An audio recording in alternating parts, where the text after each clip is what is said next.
Ayo, ayo ganyang fufu fafa, ganyang fufu fafa, sekarang juga.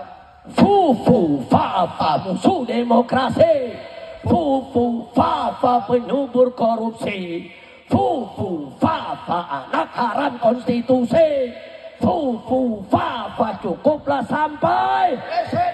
Siap ganyang fufu fafa, siap ganyang fufu fafa. Habib Rizik Syihab dan sejumlah pihak mengajukan gugatan kepada Presiden Joko Widodo. Rizik menggugat Jokowi ke Pengadilan Negeri Jakarta Pusat pada 30 September 2024. Dalam petitumnya, Rizik meminta gugatan diterima dan dikabulkan sepenuhnya, serta menyatakan tergugat melanggar hukum hingga meminta penggantian kerugian Rp5.246 triliun.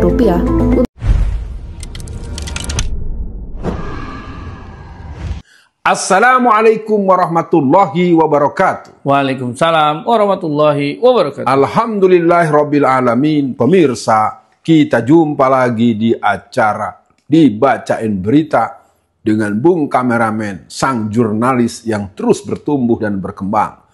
Bung Kameramen, disilahkan. Terima kasih Bu Alfian, jurnalis yang enggak ber-KTA. Pensinya keren tuh Bu Alfian, PPI dan gempa. Nah Bu Alfian, kita mendapatkan, bukan mendapatkan kabar ya Bu Alfian. Jadi kan huru hara lah ya, dalam suasana pilkada ini banyak yang sekedar ikut-ikutan, banyak yang apa ya Bu Alfian, sumbu pendek lah ya, akhirnya membuat konflik. Padahal kalau warga Jakarta atau warga-warga daerah lain jeli gitu Bu Alfian melihat rekam jejak calon atau rekam jejak partai yang mengusung suatu tokoh, kayaknya nggak ada tuh Bu Alfian, terlalu apa ya, terlalu gesekan gitu Bu Alfian. Nah mungkin di apa ya, di suasana setelah pencoblosan nih Bu Alfian, kita teringat kalimatnya Ustadz Abdul Somad, pilkada sementara persahabatan selamanya. Nah tapi mungkin untuk sesi awal ini Bu Alfian, pilkada sementara persahabatan selamanya, apakah agenda penjarakan Jokowi terus perlu dilakukan Bu Alfian? Silakan. Wah, luar biasa ini. Pemirsa, kita akan merespon tadi, apakah agenda untuk memproses hukum seorang yang berbuat kesalahan dengan diduga kriminalitasnya dengan berbagai item akan kita urai. Saya akan menyampaikan singkat sekali tentang GEMPA. GEMPA itu akronim dari Gerakan Memilih Pemimpin Amanah yang dibentuk pada tahun 2019. Inisiatornya bernama Deden Fakhrudin Rajab. Deden Fakhrudin Rajab ini adalah anggota komisi atau komisioner KPU Jakarta Timur. Dan beliau sudah wafat pada tahun 2020-an karena beliau membentuk ini sekitar tahun 2019. Dan ketika itu saya masih dalam penjara dan beliau meminta saya menjadi presiden dan beliau sekretaris jenderal. PPI adalah salah satu kegiatan yang sudah kita lakukan lebih dari 20-an kali, 25 persisnya tanggal 25 kali 25 angkatan, berakronim Pendidikan Politik Islam. Insyaallah 2025 kita akan melakukan perombakan baik secara kurikulum, legal, standing dan segala macam untuk menyongsong Indonesia yang berdaulat. Merespon tentang apakah dengan setelah ini seorang Jokowi tidak atau bagaimana proses hukumnya, menurut pengetahuan saya terlalu banyak delik yang bisa dimunculkan. Tetapi kita tetap masuk pada kalimat pembuka, praduga tidak bersalah. Karena praduga tidak bersalah, maka supaya jangan berpraduga, harus ada laporan. Nah, laporan itu boleh dibuat oleh perorangan, oleh atas nama lembaga, atau orang yang pernah berhubungan dengan yang bersangkutan. Yang jelas, persoalan ini tidak sederhana, karena sejak dari Solo, Jakarta, dan seterusnya, ada beberapa item yang kalau diakumulasi mungkin bisa tebalnya sekian tebal, daripada tuntutan atau laporan yang akan diberikan. Intinya, siapapun di negeri ini yang melanggar hukum secara kuat, secara terbukti, sangat meyakinkan, maka dia harus diproses hukum dengan hukuman yang mungkin harus dibuat berlapis-lapis karena kesalahannya sangat banyak. Sekali lagi itu respon awal, Bung Kameramen, dilanjut. Baik, Bu Alfian, kenapa saya angkat ini Bu Alfian? Karena kan kalau yang mendukung di Jakarta, mendukung Ridho Bu Alfian, itu kan difitnah atau dituduhnya bermesraan dengan Jokowi. Yang dengan asumsi kan kalau bermesraan dengan Jokowi kan artinya tidak akan menuntut Jokowi kan. Padahal saya lihat tadi respon Bung Alfian, bagaimana Habib Rizik masih menggugat Jokowi. Jadi mudah-mudahan ini jadi apa ya, semangat kita bahwa agenda bahasa halus nih Bung Alfian, memperkarakan orang yang punya masalah ya Bung Alfian. Iya dong. Yang punya dosa, yang punya jejak rela. Nah Bung Alfian, kenapa saya bahas tentang Jokowi Bung Alfian? Karena menurut saya kasus yang dihadapi oleh Tom Lembong ini bisa jadi pintu masuk Bung Alfian. Walaupun pintunya sekarang tertutup. Kenapa? Karena pra peradilan Tom Lembong dikalahkan Bung Alfian. Ditolak lah istilahnya kata. Jadi Tom Lembong kalah nih di pra peradilan. Nah, tapi ada beberapa poin yang mungkin disampaikan oleh Tom Lembong itu, yang disampaikan oleh Tom Lembong itu bagus Bung Alfian. Pertama, dia hanya melakukan perintahnya Jokowi. Nah, ini kan berarti kan ini bisa jadi pintu masuk Bung Alfian. Nah, yang kedua Bung Alfian, dia meminta Menteri Perdagangan lain diperiksa. Tapi kejaksaan menolak. Kemarin Mahkamah Agung sudah dipermasalahkan oleh masyarakat Bung Alfian.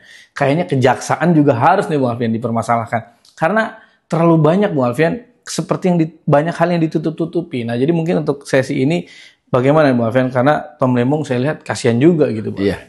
Bung kameramen, pemirsa, Bung kameramen hari bajunya keren banget. Ya, tapi nggak apa-apa, semoga tambah keren dan rapi ya. Saya ingin mengatakan ketika pra peradilan itu ditolak, menurut saya secara proses lanjutan keren, bagus. Iya. Kenapa? Berarti kan proses hukumnya akan berjalan. Iya. Karena ini masuk pada kerangka pidana umum, maka tidak boleh ditutup untuk publik. Maka live streaming atau persidangan itu harus dilakukan secara terbuka. Karena bagaimanapun ini akan memperjelas bahwa Tom Lembong adalah orang yang mungkin diduga dia berbuat keliru atau salah. Tapi kan kita semua punya pengetahuan tidak ada visi menteri, yang ada visi presiden. Dan ingat ya, berarti sekali lagi Tom Lembong semangat selalu dan seluruh pihak mari kita pertontonkan bahwa kita punya presiden yang bernama Prabowo Subianto. Kita tahu beliau orang yang berkarakter, beliau punya basic sebagai seorang tentara yang punya kecerdasan yang luar biasa. Dan orang cerdas biasanya mempunyai kemampuan untuk menempatkan satu proses, satu tahapan. Dan intinya saya ingin menegaskan bahwa penolakan terhadap pra peradilan terhadap Tom Lembong itu memberikan pesan sidang diteruskan, proses dilanjutkan. Nah, ini akan menuntut kehadiran para orang-orang yang dimintakan, saksi-saksi segala macam. Dan saya ingin mengatakan buat seluruh masyarakat, sedikit pengalaman saya ketika saya juga lakukan seperti itu, ternyata permintaan tersiratnya agar saya minta maaf bahwa saya salah omong, bahwa PKI tidak ada gitu segala macam. Dan ketika persidangan terus berjalan sebagaimana yang membuat mereka bingung sendiri, akhirnya orang secara nasional tahu bahwa memang PKI semakin eksis dan kebangkitan itu bukan komunisme gaya baru, tapi PKI lama dengan wajah baru, PKI baru dengan ideologi lama. Jadi yang jelas ini adalah satu situasi yang tidak menyenangkan kita.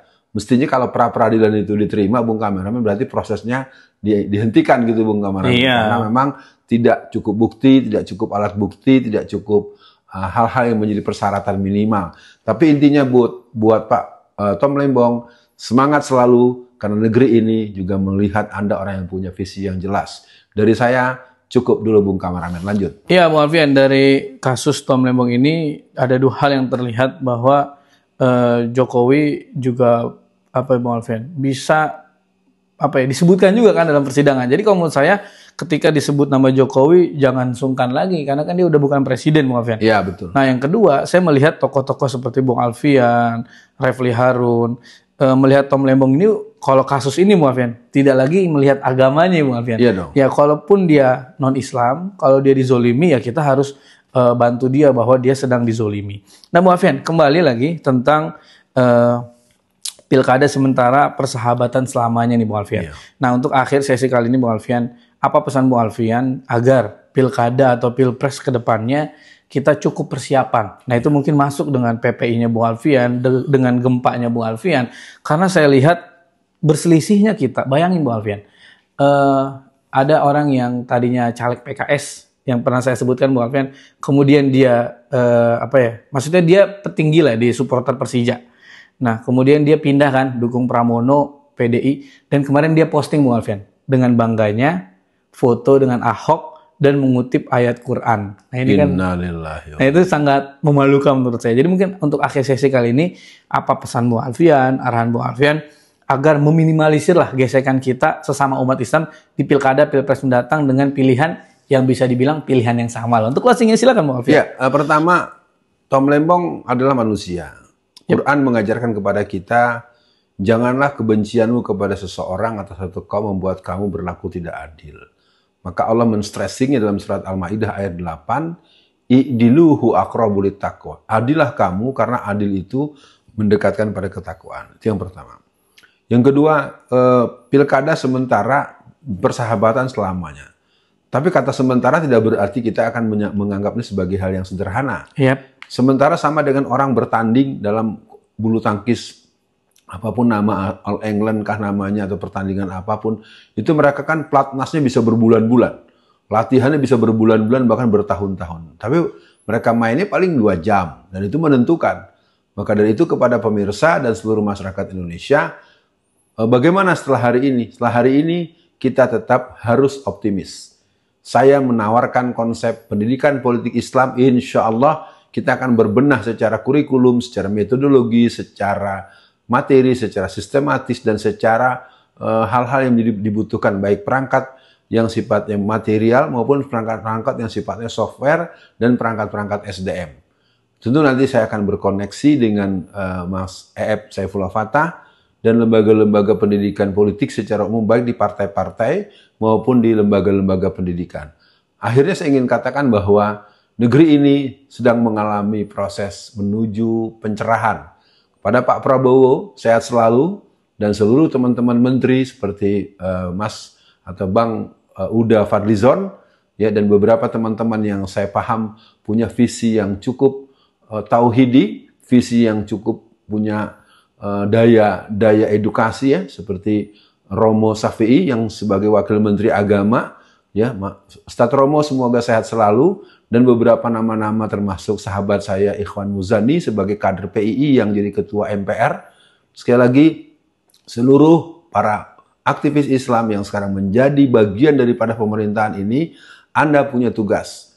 Ustadz Muzani, Mas Muzani, ingat ikrar PII bahwa kami para kader pelajar Islam Indonesia senantiasa akan membela kepentingan Islam dalam situasi dan tempat dan keadaan yang bagaimanapun juga. Beberapa orang dari mereka pun saya tahu adalah kader-kader HMI, kader-kader PII, kader-kader IMM, dan kader-kader dari kelompok generasi muda Nahdlatul Ulama. Sekian dibacain berita kali ini. Kita terus bergerak, membangun Indonesia berdaulat. Tidak ada gentar kecuali kita hanya berpasrah kepada Allah. Kemenangan akan diperoleh ketika dia mendapatkan pemenuhan persyaratan untuk Allah menolong kita. Assalamualaikum warahmatullahi wabarakatuh.